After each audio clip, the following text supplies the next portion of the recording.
Hello and welcome to the Tough Girl podcast, which is all about motivating and inspiring you. I'm your host, Sarah Williams.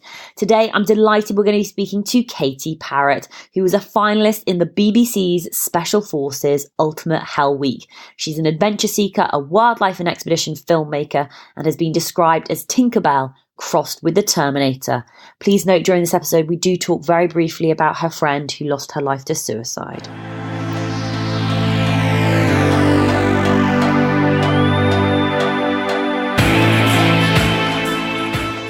Hi, Katy. Hiya. Where are you based at the moment? I'm based in Bristol at the moment, and it's lovely and sunny. Oh, I was going to say fantastic. I always think of Bristol as sort of the epicenter of adventure in the UK. Yeah, there's loads of companies that sort of do wildlife and adventure filmmaking. For people who maybe haven't heard of you, how would you introduce yourself? That's a good one. So my boss, he describes me as Tinkerbell crossed with the Terminator. At the moment, I lead a slightly Jekyll and Hyde lifestyle. So my main day job is working in TV production, sort of coming up with wildlife and adventure program ideas. And then any spare moment I have, I spend with the Army Reserves or training for ridiculous endurance events that are usually totally out of my depth. I'm a very busy little lady. Oh, I love it. But let's just find out a little bit more about you. I mean, did you grow up in Bristol? Were you quite outdoorsy? What was life like for you growing up? Yeah, I grew up here in Bristol. So Bristol, born and bred, luckily without too much of the accent. I suppose I have an older brother, so I grew up as a little bit of a tomboy. I could have all his hand-me-down clothes, and I'd see him skateboarding, and I'd want to go join in. And I was quite lucky that as a kid, my parents took me away on some pretty awesome holidays. So at 14, I was out doing a safari in Kenya. I got taken to Australia at the age of 6. So I got exposed to sort of travel and adventure at quite an early age. Oh, fantastic. I mean, do you have any memories from those days or any stories which stand out for you?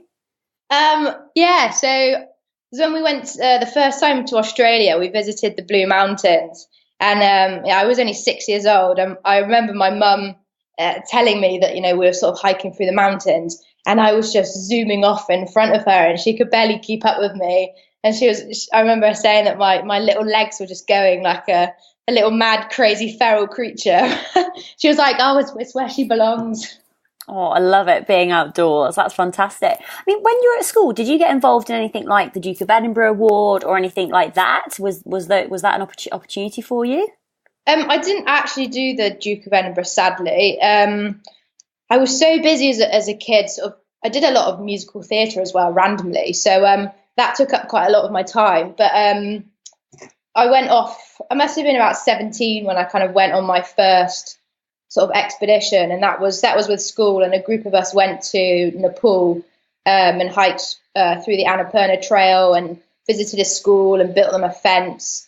So I'd say that was probably my first sort of experience of real adventure, and it's sort of just gone from there, really. What was it like going away at that age to somewhere like Nepal? Because it must have been obviously quite a shock to the system culturally. Yeah, I'd never been anywhere like that before. But I just loved it. I loved meeting the people and just being outdoors, away from all the norms that, we're used to home comforts back here. And it was great. We had to carry little sticks with salt and vinegar on to protect us from leeches. And I just thought I was like the most badass girl ever, walking around with this stick, just like fighting off leeches that would attach themselves to us. It was amazing. It was a real eye-opening experience, and one that I look back on fondly. Did you sort of know when you were growing up that you wanted to have adventure to be part of your life, or did you think it was something that wouldn't be possible? Did you ever think that you were going to have to almost like settle down and get like a proper job, or was that sort of never on the horizon?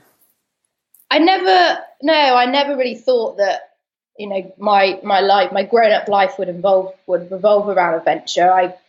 As a kid, I think I wanted to be a police dog as a child, which obviously wasn't possible.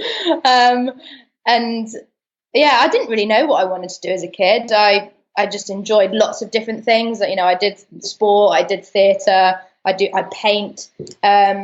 So there was no real sort of sight set on going into adventure at all. It's kind of snowballed in the last couple of years mainly.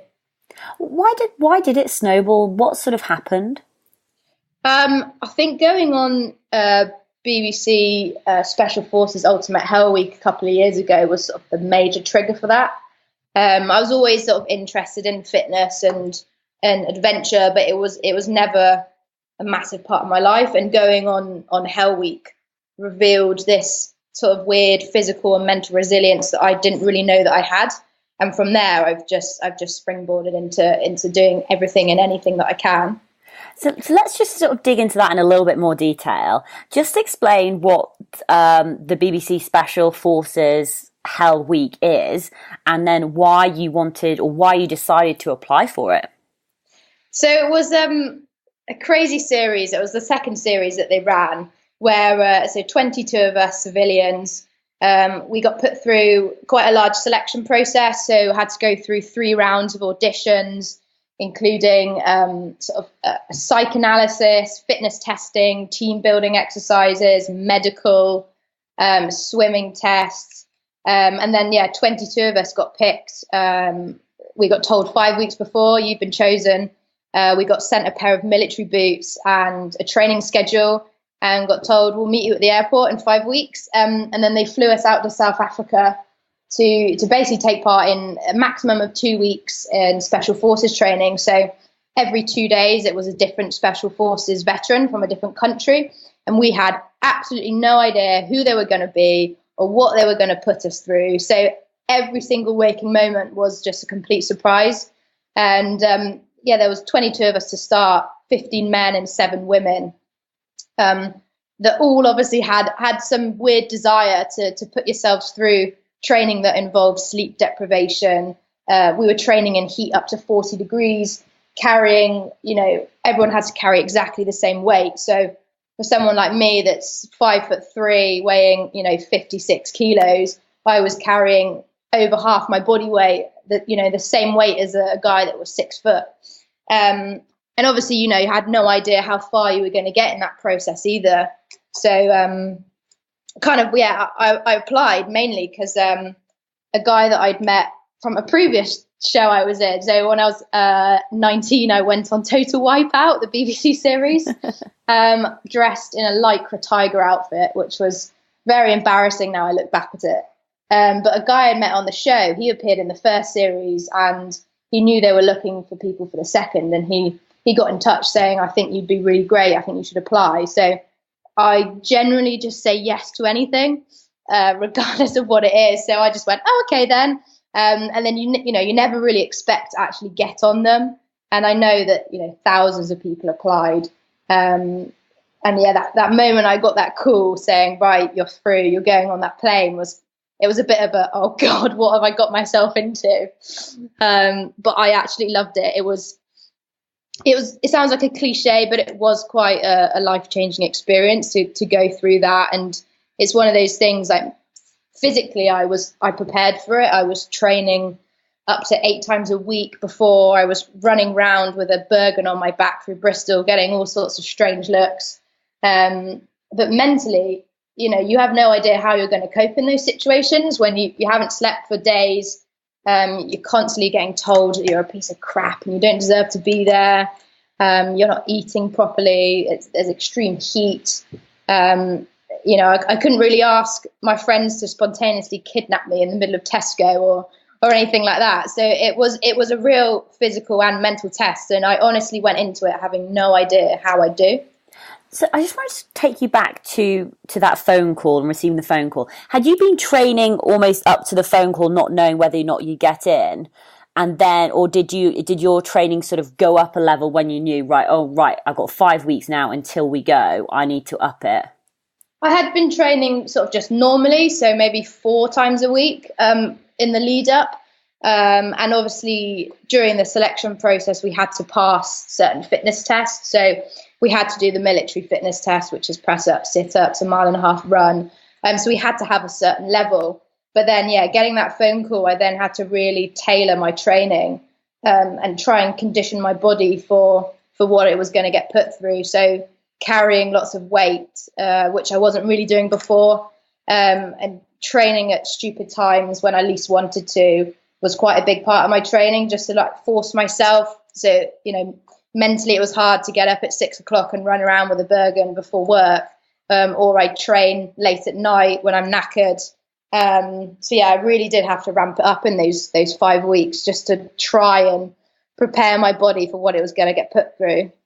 And even mentally as well. I mean, I think it's I'm thinking about challenges, and obviously, other challenges that you've done. When you know what the challenge is going to involve, it's almost easier to plan and prepare, to think out different scenarios. You can manage your emotions. You can visualize the situations. There are, tactics that you can employ to use.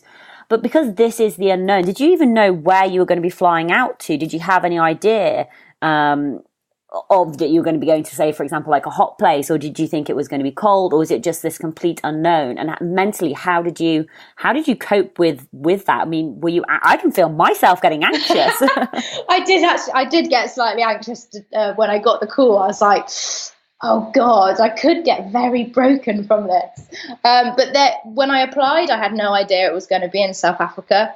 Because the first series was in Wales, in Brecon. So I just, I assumed it would be the same. And they told us at the end of the final selection process. So that was pretty much at that 5 week before mark. So that was when we first found out it was going to be South Africa. And it made me want to get on even more, because I knew it was going to be even more of a challenge and going to somewhere exciting and facing conditions that I'd never faced before. I don't know, mentally, I just went into it with a real open mind, and I'd said to myself before I went that there was nothing that was going to make me quit throughout the process, and that's something that I kept with me through the entire way. I was like, I was going to have to get dragged out of there. There's no way I was going to quit. I sometimes think the only thing that would make me quit is injury, and and when I say proper injury, I mean like a broken leg. Yeah, obviously, they would have taken me off if that had happened. But yeah, apart from that, I was in it for the long haul. Did you have any feelings in terms of like imposter syndrome or self-doubt? Like, oh my God, what am I doing? I mean, you said yourself, you're 5'3", weighing 56 kilograms. You're Tinkerbell, who's obviously known as the Terminator, and I'm not doubting your mental strength or your physical capabilities, but when you are competing against guys who maybe are 6 foot, and they're carrying, not half their body weight, how did you balance that? How did you manage that? I think I thought to myself, each and every one of us, yes, we're different, but we've all earned the place to be here. And I felt like all of us women got a serious lot of respect from the guys. And that really helped, actually. And yes, it's harder for someone my size to carry that weight, but it never stopped me or gave me any self-doubt. I mean, it would have been nicer to carry less, but it's, I don't know. I think just mentally, I believe I can do anything, which I don't know if it's a blessing or a curse yet. I get it. So tell us a little bit more about what was happening while you were out there. Obviously, a whole range of different experiences. Every two days, a new specialist coming in, trying to push you to your limits. Did you have any worries, whether it was claustrophobia, or you were worried about interrogation or the sleep deprivation, or if we're going to go on this 50-mile march or whatever? Was there a particular area where you thought that's really going to push my buttons? There was one particular task, which was at the end of the 3rd episode, which was the American Green Berets guy. He was amazing. He was one of the best trainers that we had. But he'd singled me out the night before, and basically locked me in a coffin for most of the night. And I was the only one that had to do this task. Luckily, I'm not claustrophobic, so I actually quite enjoyed it in a weird way, because it was the first time that I'd actually been on my own for over a week. So I lay in the coffin like, a bit of peace and quiet. I had a little bit of a nap. And then they started to fill the coffin of water, and I think they just got a bit bored because I wasn't really giving them any reaction, and they had to fish me out. I think it was like 3 or 4 hours later because I was mildly hypothermic. So that night I didn't really get much sleep. I was knackered. I'd been put through getting locked in a coffin, and then the next day we got split into 2 teams and got taken out onto some sand dunes, and it was 40 degrees. We were carrying 25 kilos each. And then on top of that, we had to pick up a 90-kilo dummy, build a stretcher, and then pick up a load of kit along the way. And so I ended up carrying at least 50 kilos, which is, pretty much my body weight. And carrying that just on the flat ground is hard enough, let alone over sand dunes in that heat for hours. And that was the one task that nearly broke me. And he'd made me a team leader as well, which was just another kick in the face, as I'd just been locked in the coffin and now I was team leader. It was like he just wasn't giving me a break at all. It was utterly horrendous, and my team lost, and I felt like I was responsible. And I was convinced that he was going to send me home at the end of that episode. So when he said I was staying, it was such a relief, just because I felt broken, but I wasn't ready to go. I still had such a lot of fight left in me. So I've got 2 questions about that, because you said you got singled out the night before, and that you also said he was the best trainer there. So what made him the best trainer, and why do you think you got singled out? He just had a lot of character, and he wasn't... The episode before, we'd had the Polish Grom, and I'm convinced that he was a robot, because he had no emotion, no facial expressions, and he was just horrendous. He would, say that women don't deserve to be there, and he kept us up the entire night. So we had a whole night of sleep deprivation, and he was horrendous, really horrible. Whereas the American guy came in and he was really encouraging, and yes, he shouted at us and made us do a load of horrible stuff, but he was really uplifting and applauded us working as a team. And I think because he had a lot of character, it meant that my character came out, and I'm a bit cheeky. So I think, I probably gave him a little bit of a lip, and he was like, right, let's lock her in a coffin, see how she likes that. But the way it happened was he came into our dorm and was like, Parrot, where are you? And I was like, oh, what have I done now? So he came and sat on my bed and basically said, right, there's a 1-man task tonight, and you've got 10 seconds to nominate someone. And it was obviously part of the test was to see whether I'd choose myself or not. So I said straight away, I'm doing it. And had no idea what it was going to be. And then 20 minutes later, I got called out into the parade ground and marched down and locked in the coffin. Let's talk about the women in there. So out of the original 22, there were 7 women, and 4 of you made it through to the final 6, which just makes me so girl power and happy and yes. We were all like, yes, girls, we've got this. How did that work between you all? I mean, did you find yourselves either being naturally drawn to one another? Was it just this natural level of support? I mean, how did it work?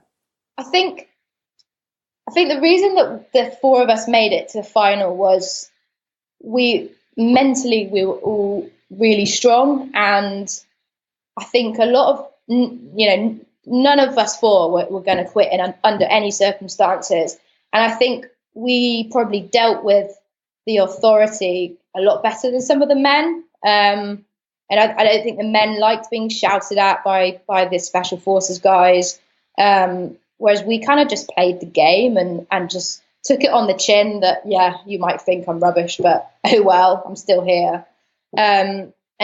We formed a real tight bond, and 3 of us, we called ourselves the 3 Musketeers, and we all supported each other so much. But it's the same for all of us. We supported the guys, us lot that were there at the finish became really close, and it didn't matter who you were, where you're from, what size you were, what gender you were. We all really supported and respected each other, which was amazing, because with all these things you can't get anywhere on your own. And I think we all realized that if you were in the series purely for yourself, then you'd go out pretty quickly.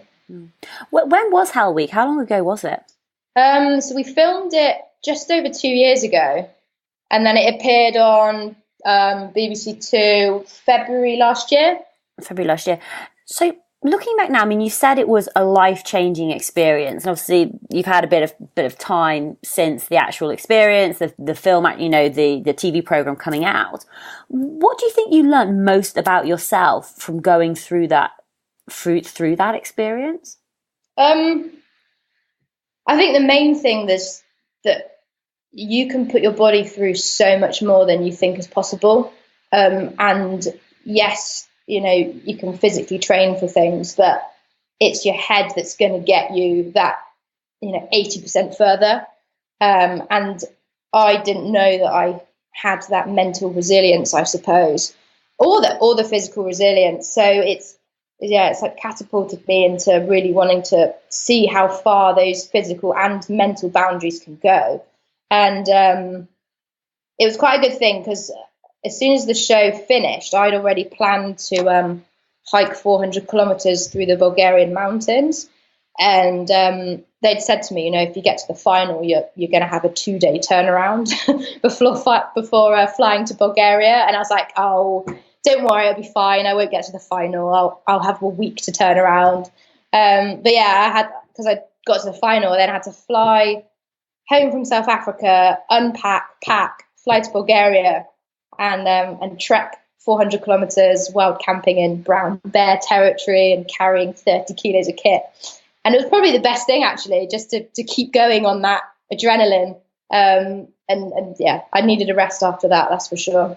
I just want to talk to you a little bit about the mental tips and tricks. So you talked about like one of your hardest days after you spent the night in the coffin, not getting this much sleep. Then you're heading out into the desert. You're a team leader. You're carrying huge amounts of weight. Mentally, what thoughts are going through your head? How are you getting through that? What tips and tricks are you having to utilize? So one thing I always use, and more recently I've used quite a lot, is that it's always going to finish at some point.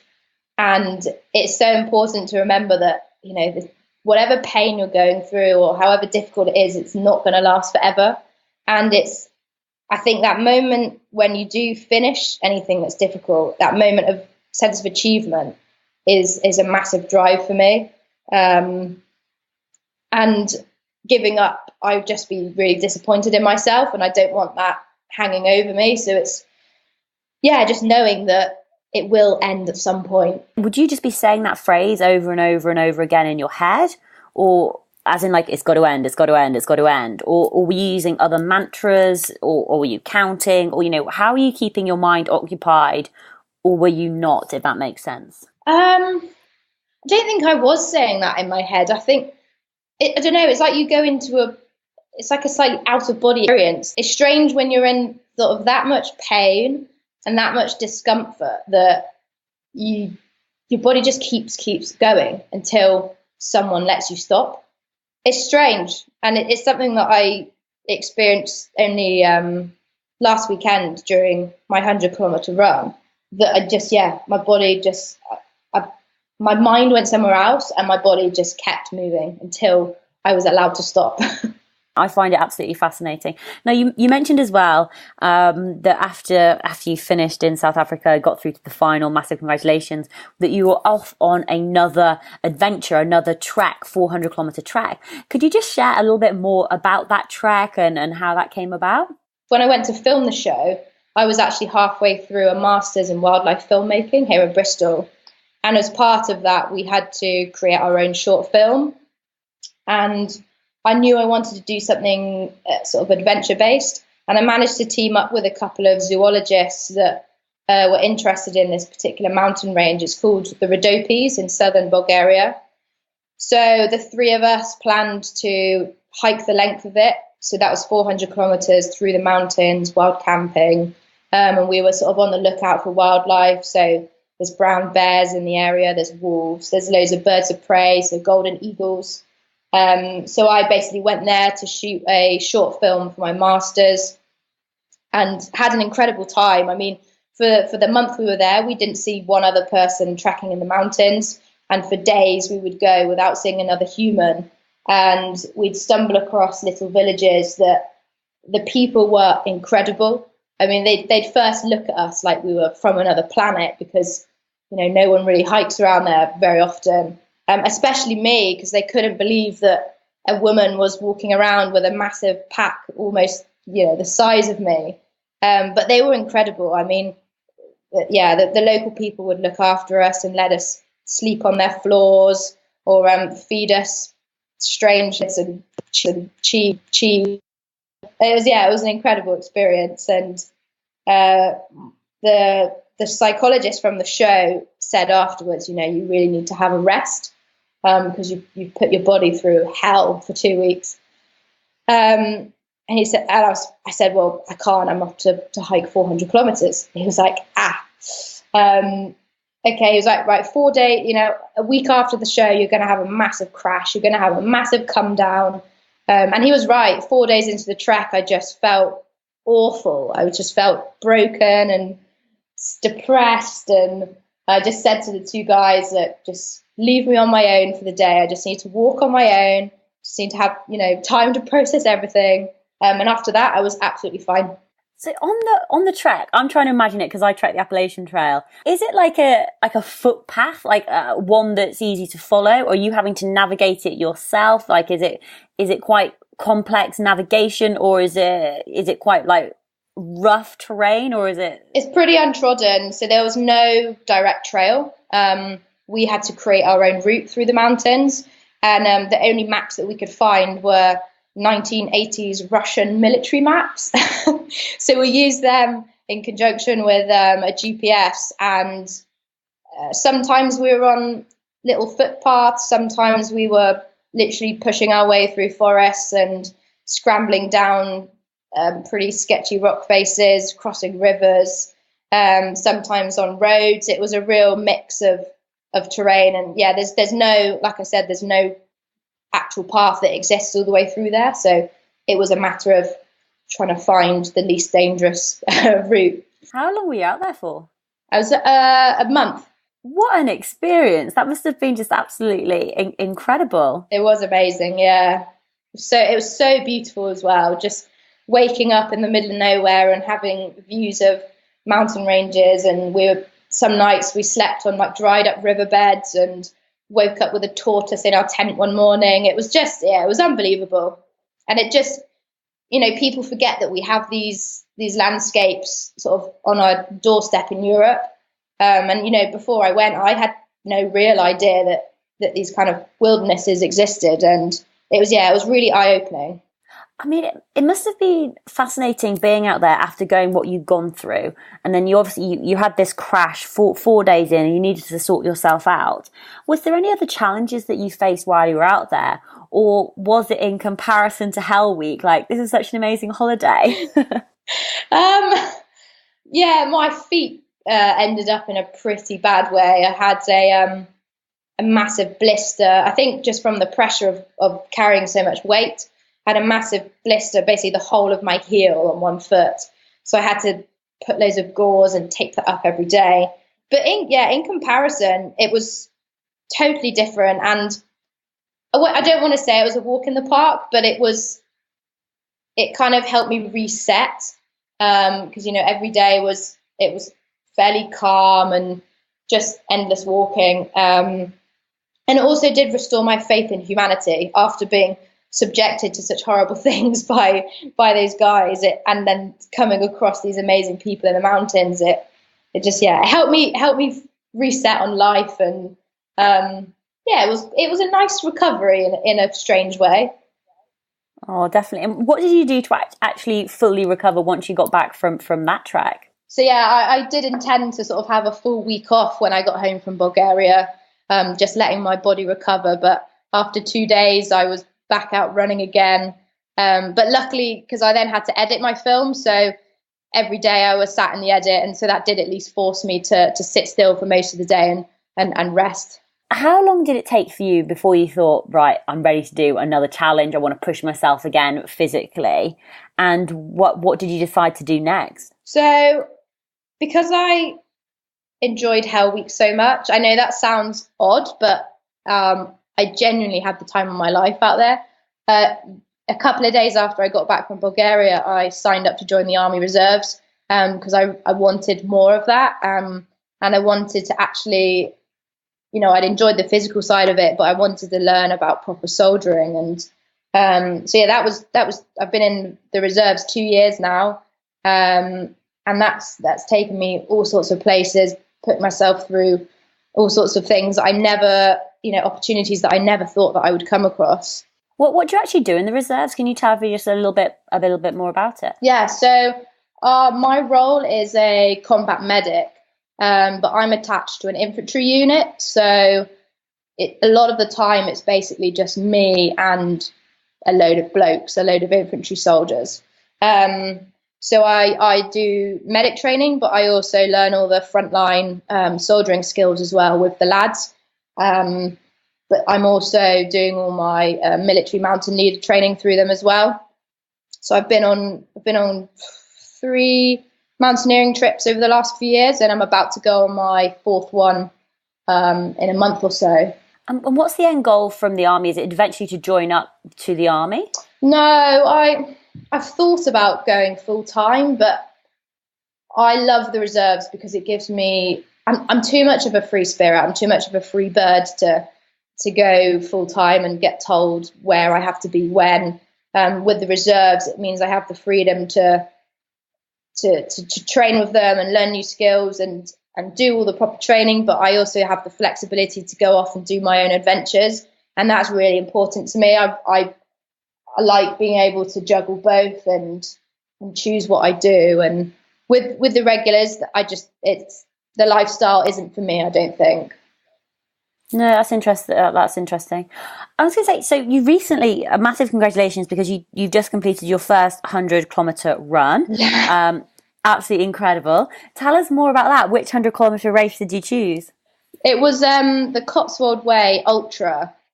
So it was 100 kilometers from Bath all the way along the Cotswold Way up to Cheltenham. And I've never run 100 kilometers before. I did a 50-kilometer over Dartmoor last September and a 24-hour relay with 3 guys from my army unit last July. So this was pretty much double the distance I'd ever done before. And I signed up. A friend of mine actually asked if I would do it with him at the beginning of the year. And me being me, I just said, yeah, okay, sure. Say yes to anything. And unfortunately, he ended up dropping out due to an injury, so I had to do it on my own.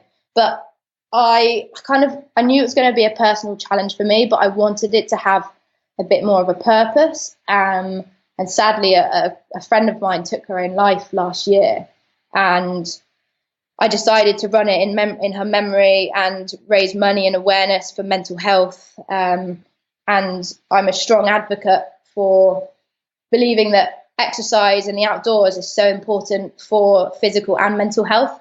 So the reason behind it was to try and sort of push that and show others that, I've never done anything like this before, but it just shows what you can do when you really push yourself, and the benefits of being outdoors and the benefits of exercise for your overall health. Absolutely. I'm so sorry to hear about your friend. That must have just been, terrible. Absolutely. Yeah, it's hard, but these things happen, and it's how you deal with it, I guess. And I think my coping mechanism is to sign up for mad things like 100Ks. How did you end up training for the 100K? I didn't. Can I just clarify? Yeah. Were you running it or walking it? So I did run the 100K. Yes. The aim was to run it as fast as I could. Well, the aim was to complete it. And run as much as I could. I didn't train that much specifically for it, because three weeks before that I did a half Ironman. So my boss, who's an ex-Royal Marine, he challenged me to this half Ironman at the beginning of the year. So I signed up before even owning a bike and had 4 months to go from basically stabilizers to completing the event. So a lot of my training in the build-up was actually for the half Ironman. So it did include obviously a lot of running, but a lot of time on the bike to prepare myself for that. And then, yeah, doing a 100-kilometer ultramarathon 3 weeks after probably wasn't my smartest idea. I don't know, because in the 3 weeks after you do a big challenge, as long as you haven't sort of injured yourself, you generally are at you're probably like your fittest that you've ever been, and especially if you taper into it. So I mean, just for people listening, that's 60, just under 63 miles. 62 miles is 100 kilometers.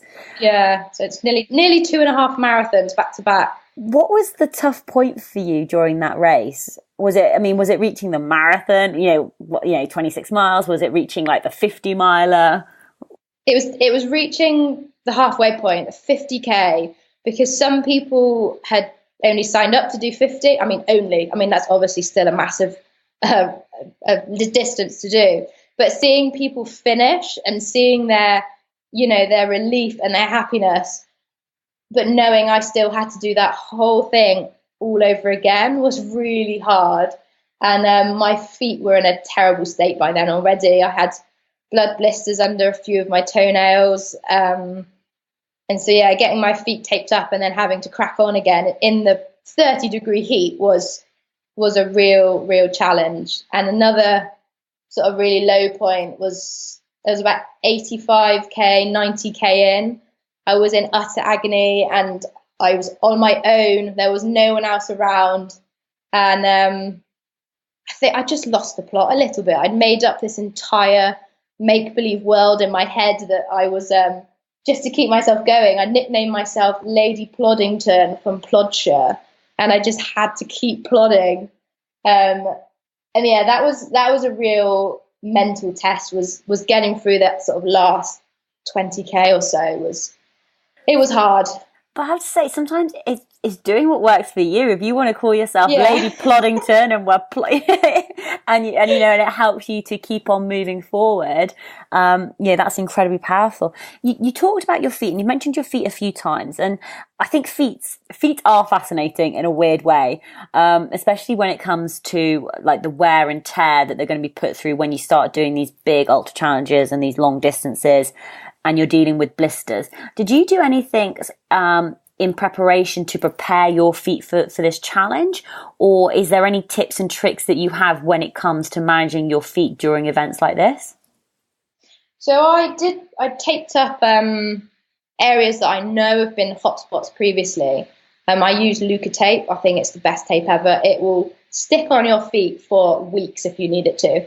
And made sure that my shoes were properly run in. Although I think I could have done with shoes slightly bigger because it was so hot. Obviously, my feet swelled up slightly. And yeah, I think my feet are pretty used to going through hell. In the reserves, I have to wear uncomfortable boots and carry weight. So my feet are pretty used to going long distances. Just making sure that they're taped up properly and talcing them. I swear by talc. It's like when you put talc in your socks, it feels, and you put your socks back on, it's like your sock is hugging your feet. It's so nice. But if your feet get sweaty, wouldn't the talc like clump up a little bit? It does get a bit clumpy, but the key is just don't put too much talc in. Just a nice dusting, like you're dusting a cake. Oh, yeah. Love it. Amazing. And let's talk about food as well. What's your diet like? I mean, are you a vegan, paleo, carnivore, vegetarian? Or do you eat lots of specialist food, or eat everything you can? Are you specific, not specific? I eat everything really. I'm pretty healthy with my diet, so I don't really drink. That's mainly because it's dangerous if I drink. And I try not to eat too much rubbish like sweets. I don't really drink fizzy drinks. And just generally, I wouldn't say I had a strict diet. I think moderation is great, and I really enjoy eating things like pizza and cake. And I'm never going to stop doing that because I enjoy it. I think just the key is I eat healthily, I eat properly, lots of vegetables, lots of nice big bowls of pasta before big events. But no, I couldn't do a strict diet. I just, It wouldn't suit me. What's your go-to food when you're on like 100-kilometer challenge? So I love, Serene, those malt loaves. Oh yeah. So they have a banana loaf version, and my whole race vest. So Montaigne very kindly they sponsored me this awesome vest. I just stuffed every single pocket full of Serene mini banana loaves, and I love it. Every hour I have a little loaf, and it just gives me that bit of energy. And then all my bottles just filled with electrolytes as well. Oh, amazing. I was just picturing, I love Sorry. I haven't had it for a long time, but I love Sorry. I was just imagining like a whole sort of like waistcoat made out of it. It's like that sounds absolutely fantastic. Just eat it as you go. So you've done, a massive sort of wide range of challenges, from Hell Week, from the 400 kilometer hike in Bulgaria to the half Ironman to the 100-kilometer run. What other things have you either got signed up, or have you got in your sight, or have you got as in on your list of things to do? Oh, my list is just growing. I have that problem. I know it's difficult. I'm just trying to prioritize what I do next. So I'm heading off with 3 guys from my army unit at the end of August, and we are going to summit Mount Kazbek in the Caucasus. So it's 5,047 meters. And hopefully we'll be summiting with the Georgian army as well and learn some mountain warfare skills from them. And then beyond that, I'm currently planning my own expedition, which is to walk the length of Sri Lanka in January. And then next year, I'd really love to do a full Ironman as well. So I've just started looking into potentially doing the full Ironman in the Netherlands in August next year. And then beyond that, who knows? Maybe I'll row an ocean, or I don't know. Who knows? That's what I find exciting. I was going to say, I love the fact that you're so similar to me. It's like, yeah, I might row an ocean. I'm going to walk the full length of the country. Let's go climb a mountain. That's absolutely amazing. Do you get much judgment and in terms of either your size from being so petite and small, in terms of people thinking there's no way that you can do that? I generally don't. And I don't know whether, what I lack in height, I make up in character. So, and people that know me know that my height will never get in the way of anything. Generally, I don't get much sort of prejudice against that. Sometimes people that don't know me might go, "Oh, are you sure about that?" Or, you're going to have to carry a lot of weight on this trip. And I'm like, yeah, I know, don't worry. And then, once I proved I can do it, they're like, "Oh, sorry, I ever doubted you." But generally, I just crack on with it. So what advice would you have for other women who do want to start taking on these bigger challenges, but maybe they might be suffering a little bit from imposter syndrome? They don't know if they're, tall enough or strong enough or fit enough. What advice would you have for them? Just go into it with a yes attitude. I mean, most of the things that I sign up for, I am totally out of my depth when I sign up for them. Going on Hell Week, agreeing to do a half Ironman, agreeing to do 100K. None of them I'd ever done before, but you say yes and then worry about it after. You can, as long as you put in the prep and the time, you can achieve so much more than you think. And just have the confidence to have a yes attitude and a can-do attitude is so important. And, I've helped lead a group of women up Snowdon in February, and when we first got there, a lot of them were going, "Oh, I don't know if I'll be able to." But once you get going, they were marching up there and they couldn't believe that they'd done it. And it's just, lacking confidence will stop people from doing it. So just, believe in yourself. And honestly, you'll be able to go a lot further than you ever think. Do you know what I love is when people who do doubt themselves or think they can't do it, and then you encourage them, you support them, you help them, you show them the way, you give them that little prod, those words to sort of boost their confidence. And when they do it and they accomplish it, you can just see their confidence grow. And I think that is just so empowering. It's so amazing. It's such an inspiration. It's incredible. And everyone, I'm not suggesting people run 100K. Everyone has got their own challenge. I mean, even a colleague was struggling with running 5K, and that's their own challenge. And I sort of helped her go out running. And that moment that I looked at my watch and went, oh, by the way, we've actually done 6K. And she was like, what?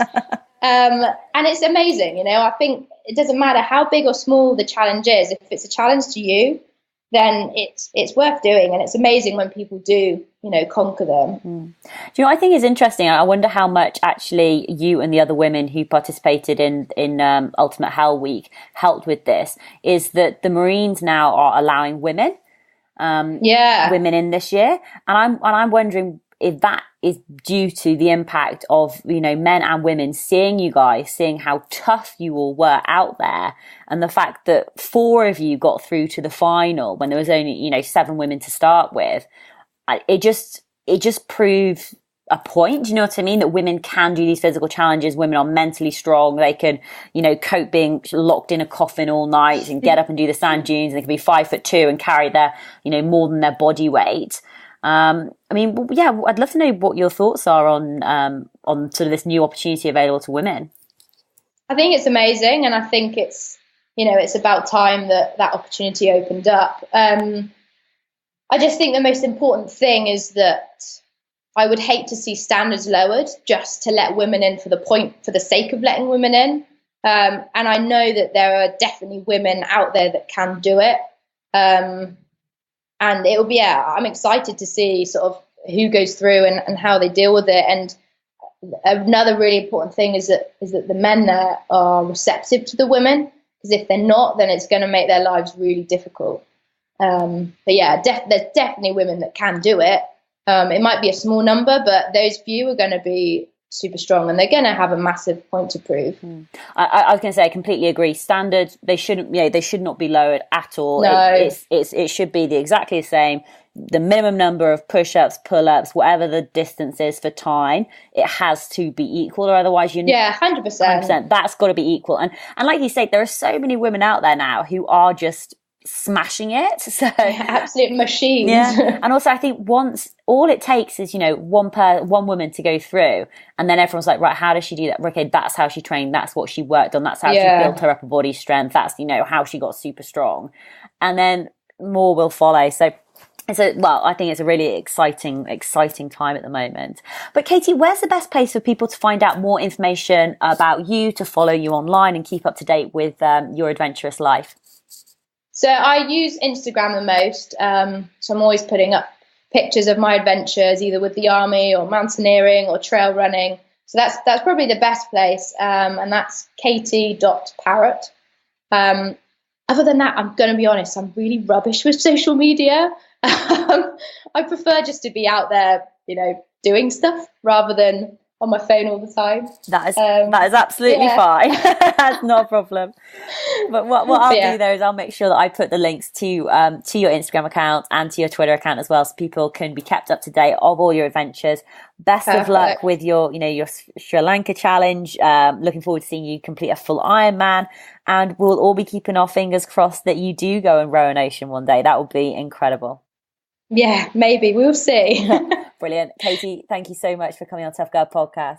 Thanks for having me.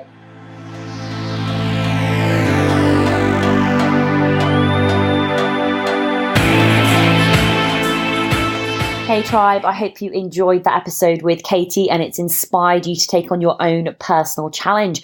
I'm currently out on a challenge at the moment. I started in Vancouver in September and I'm cycling my way down the Pacific Coast Highway. If you want to come and follow along on my journey, you can find out more on Facebook at Tough Girl Challenges. I'll also be on Instagram at Tough Girl Challenges.